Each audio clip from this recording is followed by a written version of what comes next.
轉來看咱國內，南投民間敢要起焚化爐的代誌，縣府閣召開第二階段寬頻範圍界定會議。縣長講，網絡投票有8成的人支持，不過自救會是批評講，這千外人的網絡投票，甚至會議有一半以上的寬頻委員攏無到位，所以因提出會議無效，現場嘛閣起冤家。為着南投民間鄉要起焚化爐，15南投縣政府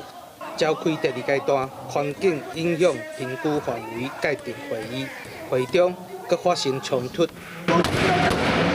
會議現場亂吵吵，個人跳去桌仔頂抗議，警察嘛出來反制。有農民講到焚化爐營業造成的污染，恐驚會予火龍果生了無好。新瓜頭真正夠急，農民一個生氣，開轉桌仔。針對南投縣長捌講過有8成的民意同意起焚化爐，自居會嘛提出質疑，要求縣府說明民調是安怎來的，重新來做民調。你從來沒有把我們的農業放在你們的心裡面。問卷的調查的設計，它是說，是不是支持南投新建這個垃圾處理再生能源中心？他在還沒有開過說明會前，然後就說這個再生能源中心，我想要請問。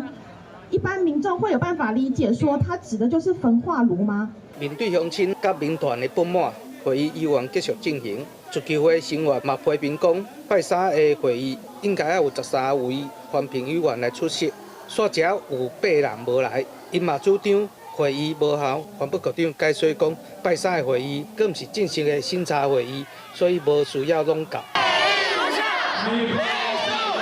針對這個範疇界定會議，在法規上面，它不是屬於正式的審查會議哦，所以它並沒有人數上面的限制。那其實相關的環評委員，其實在會前都有提供相關的書面意見。環保局嘛閣再強調，南投縣因為無焚化爐通處理這糞掃，攏愛靠着外縣市來倒處理，所以較會需要起焚化爐。環保局嘛向民團提出建議，會當行一逝其他的縣市的焚化爐，伊認為焚化爐的危害無所想的遮嚴重。記者黃英修南投報道。